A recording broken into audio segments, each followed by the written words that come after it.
Hey there, thank you so much for joining me on this edition of the 6 p.m. primetime newscast on Equinoxe television. Our major stories tonight: Cameroon is bursting with uncertainty as political heavyweights and intellectuals take to social media, each claiming victory for their candidate in the October 12 presidential election. Opposition candidate Issa Chuma Bakari has declared himself the winner, saying our victory is clear. Meantime, some politicians and intellectuals, including Ateki Caxton, Eric Chinje, Barrister Liscom, have backed Chiruma's declaration, while others like Gregoire Wona, Denis Emiliana Tangana say President Paul Biya won the elections. With the Constitutional Council yet to announce official results, Cameroonians are left wondering on who is ahead in this presidential race. And away from that, life is gradually returning to normal in Anglophone Cameroon after a month-long lockdown imposed by separatist fighters in that part of the region. The lockdown aimed at disrupting the October 12 presidential election, and the reopening of schools has ended and students are slowly heading back to class. Despite the return to normalcy, the region still grapples with the aftermath of lockdown and ongoing conflict between separatist fighters and government forces. Tonight, we'll tell you how day one of school resumption went in that part of Cameroon. Those are top stories tonight. The news in full in a jiffy.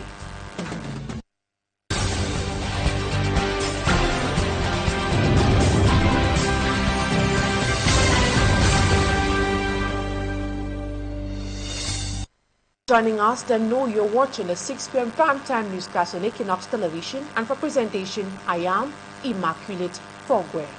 In Bamenda, a man has been found at a refuge site in Mile 6 Mancon. The circumstances surrounding his death is still unclear. Stella tells us more in the following report.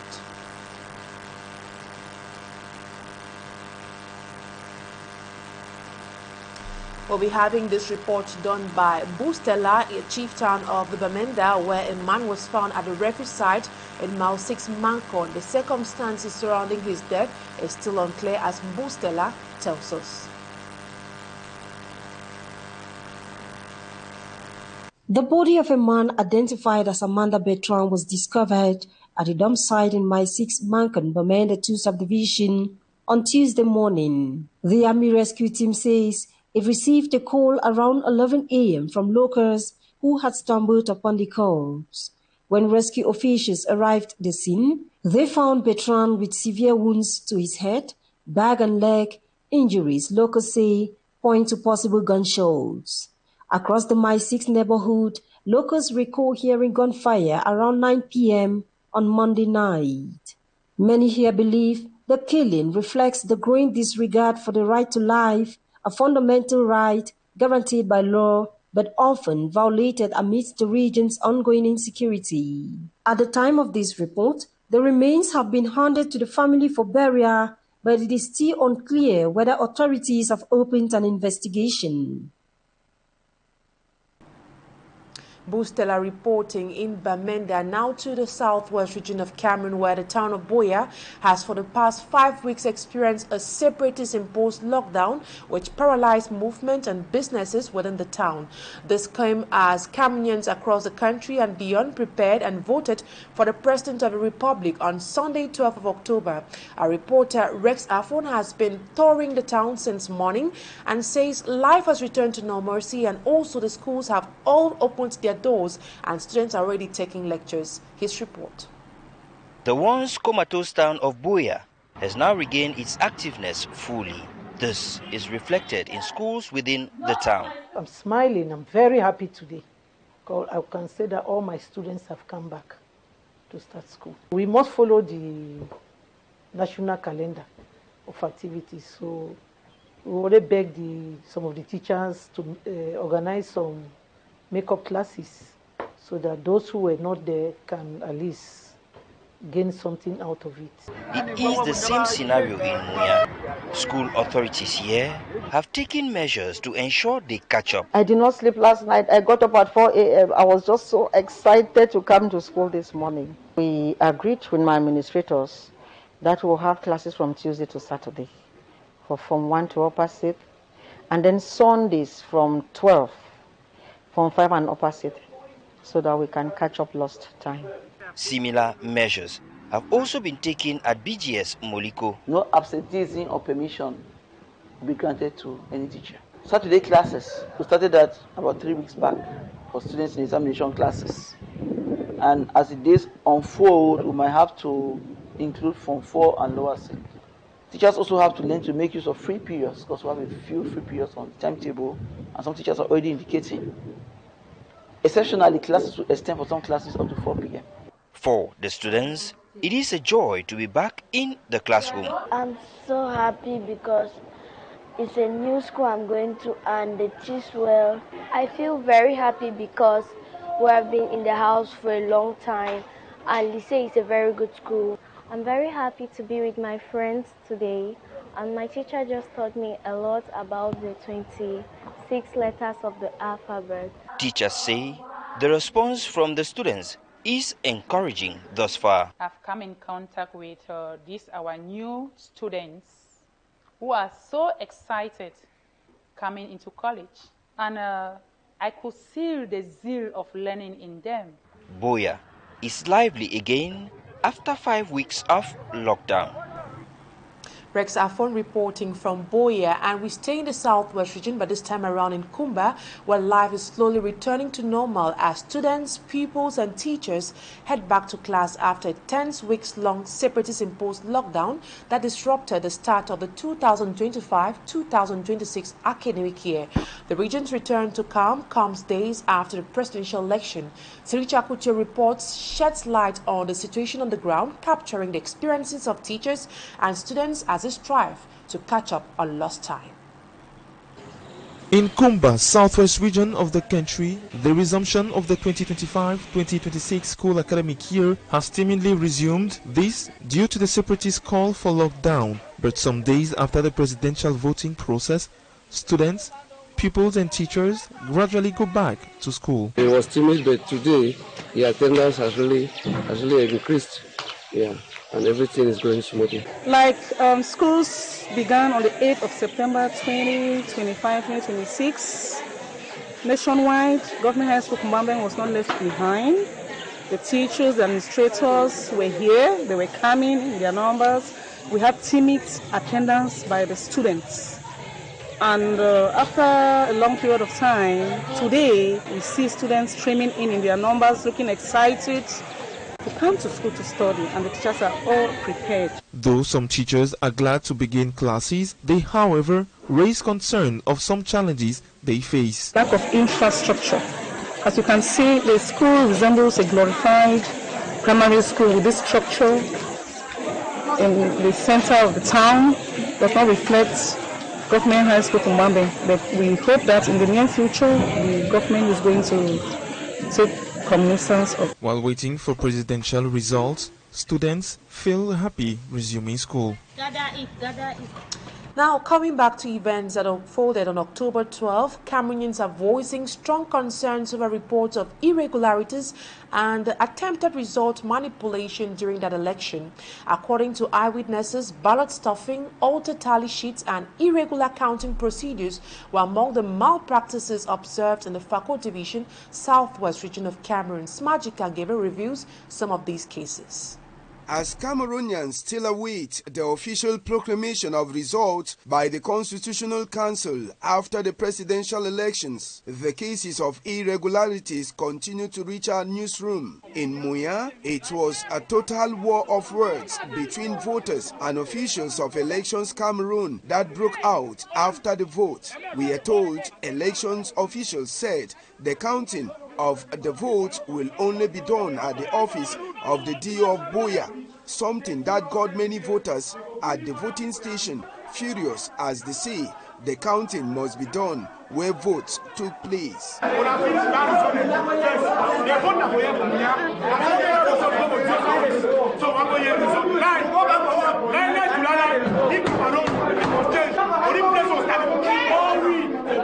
In Tiko subdivision, a fake report sheet was discovered at the Elekam office of Tiko after vote counting was already done. According to the voice on the video, a fake procès verbal that was produced by Elekam. This is something fake, a fake procès verbal that we don't know where it is coming from.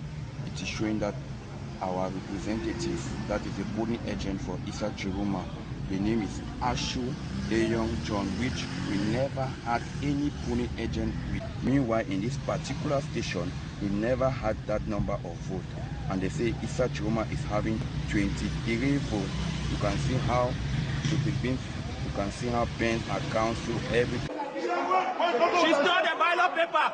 She's putting ballot paper in her bag. Meanwhile, a woman was almost lynched by angry voters at the polling station in Mutengene. These voters accused the woman of having many ballot papers for a particular candidate already in envelopes of Elekam and in her bag. Even the forces of law and order who were present didn't stop the voters from demanding that the woman's bag should be emptied.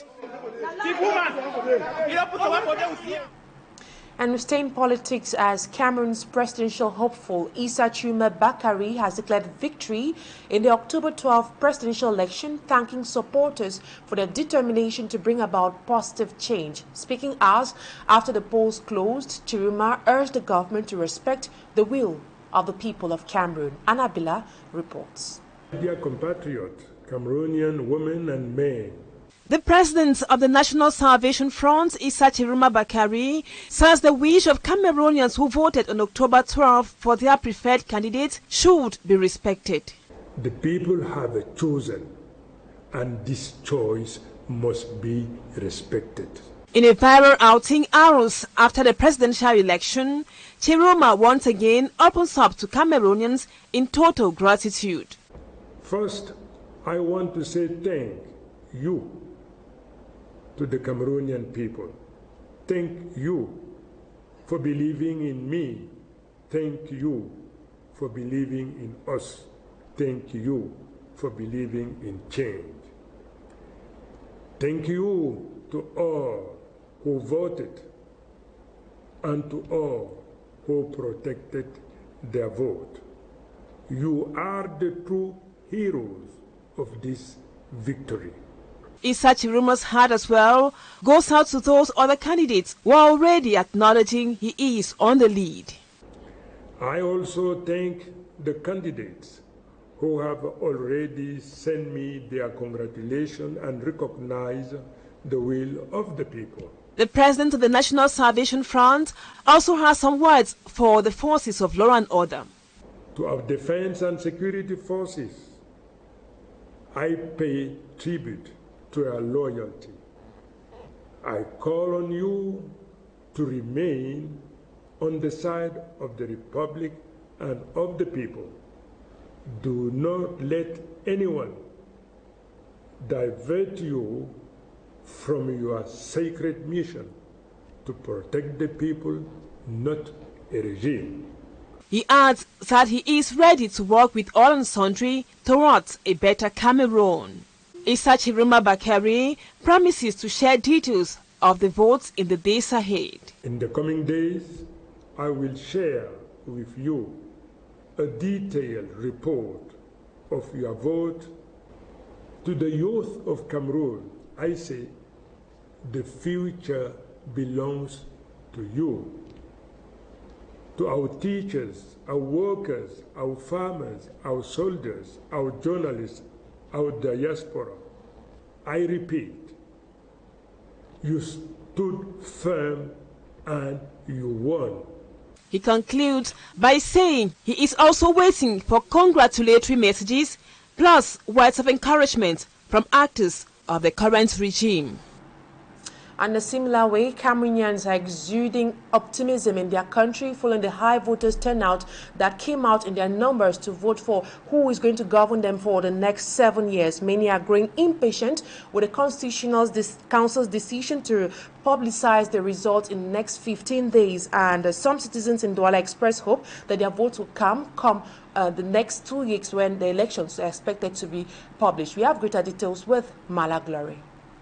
Civil society leaders and Cameroonians in and out of the country criticized the long 15 days wait before getting results of the presidential election they participated in, whereas in other African countries, results are known days after the polls before the Constitutional Council officially proclaims the compiled results. In the Federal Republic of Nigeria, with a larger population as compared to Cameroon's, state results of the presidential election are known within 3 days after voting, following announcements at the National Collation Center. In the February 23, 2023 presidential election, for instance, results for each state started to be announced on the 26th at the National Collation Center in Abuja.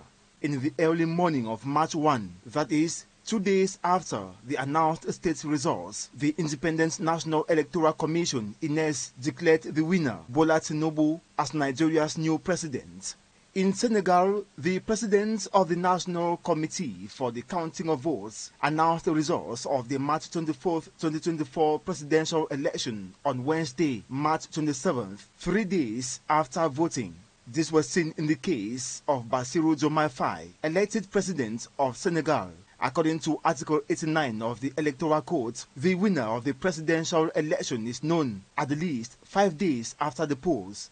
The Constitutional Council comes in later to announce the official compiled results. In Gabon, another neighboring country with Cameroon, the new president is known within 3 days after polls have closed. In the previous election, the next president was known the next day following close of the polls. In clarity, Gabonese headed to the polls on Saturday, April 12, 2025 to elect their new president. On Sunday, April 13th, the Minister of the Interior and Security read the provisional results, announcing co-leader and transitional president Clotaire Brice Oligui Nguema the winner.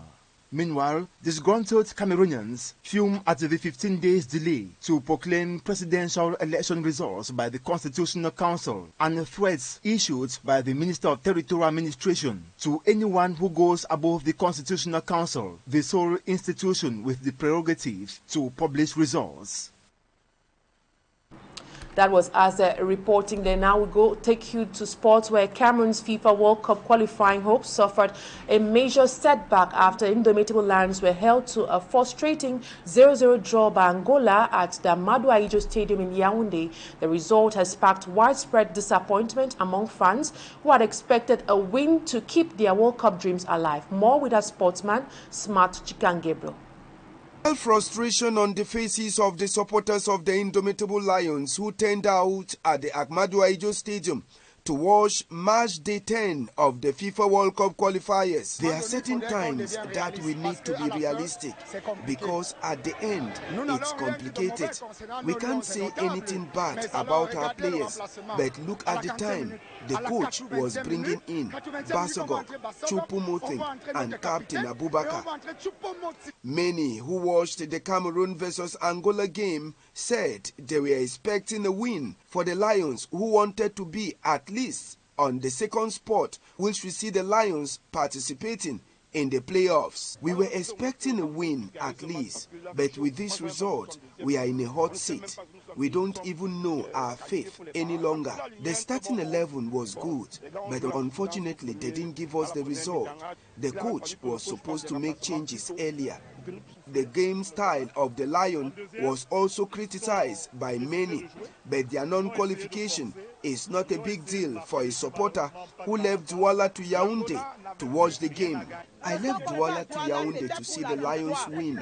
Notwithstanding the result, I won't abandon the Lions. I remain their supporter. It is the first time in a long period a visiting team successfully shared points at the Amadou Ahidjo Stadium, and the first time that head coach Marc Brice is being held to a draw at Mfandena since he took over control of the senior men's national football team. As it stands in Group D, if Cameroon is still hoping to be amongst the best second-place teams to qualify for the playoffs, history will have it that for the first time, little-known Cabo Verde top Group D with 23 points and have qualified for the FIFA World Cup. And now we come back to how elections unfolded on Sunday. The Election Observation Liaison of the African Union and the Economic Community of Central African States have urged the government to continue the process of improving on the country's electoral system. They made this recommendation, amongst others, after declaring their satisfaction with what they qualified as peaceful and acceptable unfolding of the October 12 presidential election. Babla Jonathan reports. From a general perspective, the reports of the African Union and the Economic Community of Central African States, ECAS, election observation missions depict a peaceful electoral process across the national territory. La mission a noté avec satisfaction la fluidité du déroulement du scrutin. According to the two organizations, the electoral process has respected national, regional and international norms and standards. The report presented to the press states that information brought in by the observers deployed in different parts of the country indicates that Cameroonians voted in an acceptable socio-political and security environment, despite the security challenges in some parts of the country, including the northwest and southwest regions. Les bureaux de vote situés à l'étage. They, however, highlighted some few hitches, like difficult access to some polling stations for persons with disabilities, resolved by the presence and readiness of Elections Cameroon Elecam staff to assist such persons. Responding to questions from journalists about reported irregularities, the mission heads of the two organizations said the few hitches recorded by the observers are not significant enough to adversely affect the credibility of the entire process. I think isolated case, they had to be handled properly as they occur. Among recommendations, they called for the improvement of Cameroon's electoral system. It is therefore expected that the official result will respect the will of the people. The report done by Babla Jonathan ends this first part of the news. Talking Point comes up next.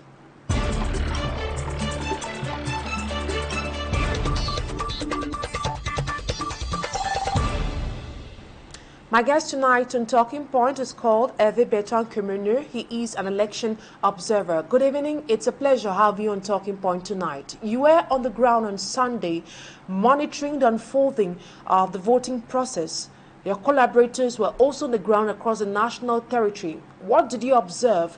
What's your appraisal of the just ended election? Good evening, Immaculée Fagoye.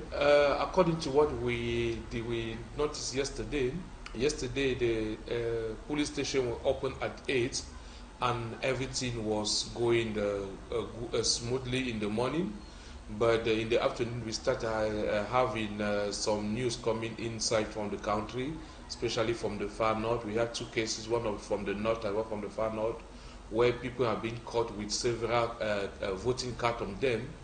And we have some incidents, we have the similar incidents in Bafoussam, where a young guy was caught. He has several cards on him, and at the end of the day, during unveiling, there were some in some police station where they were like the head of the police station were having assignment to put a ballot in the boxes. So all those inconvenience that we noticed. We are still working on the process, and it will be found in our report. Herve, in some areas there were reports of some people who were prevented from voting because their ID cards were either expired or the fact that they had no ID cards at all. Did you observe some instances where voters were prevented from voting, and what were the reasons? Yeah, we have noticed several of those cases that you just called, and first of all, I was shocked because I arrived in the police station at DMRC. I saw a lady. She said last election she voted in the special police station, but this year she came in the same police station she voted last time.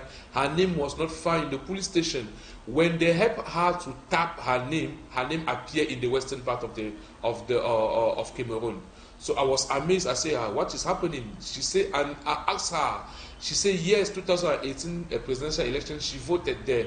So, and it was not the only case. We have several people that were complaining that I used to vote here, and my name is not found here. Or some that will say that no, they sent me that I should come and look for my name here, and their name were not found on the list. It was really mixed up yesterday. And how did electoral officials handle cases of voters with expired cards or cases that you mentioned earlier We noticed that in some polling stations in Douala, for example, some voters were prevented from voting because their ID cards had expired. The cases you mentioned, how were they handled? Some of them will say that we can't do nothing. But to be honest, I ask myself a question. If somebody is having an expired identity card, and it is his name that is there, it is his pictures. If you find his name on his voting card, what is the problem? It is the identity card that is expired. His name is not expired. According to what I know, the voting card does not have an expiring date. And many of those things, I think that this disorder, electoral is the cause of the disorder. Because if they print out the card earlier, people will not be suffering of coming to vote with the expiring identity card. You see, I can remember before, during the campaign in Douala, I attended in several antenna of Elecam, and people were gathering there to ask for their card. They were saying that no, come this week, come next week, come this. They were just giving them appointment, and that they were not fulfilling. So I think that Elecam should really link on that, how to manage the card of the voters. How did the electoral officials accommodate voters with disabilities, people living with disabilities, particularly those who are visually impaired? Were there any challenges at the centers or polling stations where you were? I observe I'm not the one at the École Publique, École Bilingue de Biémassi, where a lady that was there standing in the queue, and she was holding crutches. I personally, when I said to the president of the bureau that he can take the lady first, he said, no, let her stand in the queue. I told her that no, people with disability, at least they have priority. I think that these are some of the things that they have to really sit down and work on, to see how to help people of disability, people, women who are pregnant, old people who are old, that they should have priority to come in the polling station and to vote quick and go. What about the vote counting process? I guess you did not stop at voting, but continued monitoring the vote counting process with your collaborators on the ground. What did you observe at that level? Yeah, something I observed and I was really amazed is that the election, the particularity of 2025 election was that people who vote refused to vote and go back home. They voted and they waited for to have at least the result of their polling station. And it was like that everywhere, because we have spread our observers everywhere across the countries, and people were just there. Even like me, I was at the École Publique de Bastos during the unveiling. We waited. We saw how the unveiling were made, and we took pictures of the results that were on the board. And that's practically what happened across the national territory. So tell us, what's your reading of all what happened on Sunday? Yeah, it's the same thing that has been happening in the same in the whole country, because we are having the feedback, because we create a page where all our information are being stored. So where everybody that were in each police station were sending their own report in that group, and it's well kept. We are all expecting to have official results in 15 days. That's from Sunday when elections took place. But during this time, there is a lot that is happening. Any message for Cameroonians at this crucial time and hour? The only thing I would just like to say to Cameroonians is that they should be calm. They should be calm. They should be watchful. And I would say to the government that they should be wise. They should really bring out the result of what happened in the police station, because at least let the Cameroonians recognize themselves in the result that will be given out in 15 days. Herve Bertrand, KEUMOGNE, an election observer based in Yaoundé. Thank you so much for your time. And that's all put a cap to today's edition of the 6 p.m. primetime newscast on Equinoxe Television. Thank you, ladies and gentlemen, for your keen attention. Stay in the company of interesting programs on Equinoxe Television. Bye-bye for now.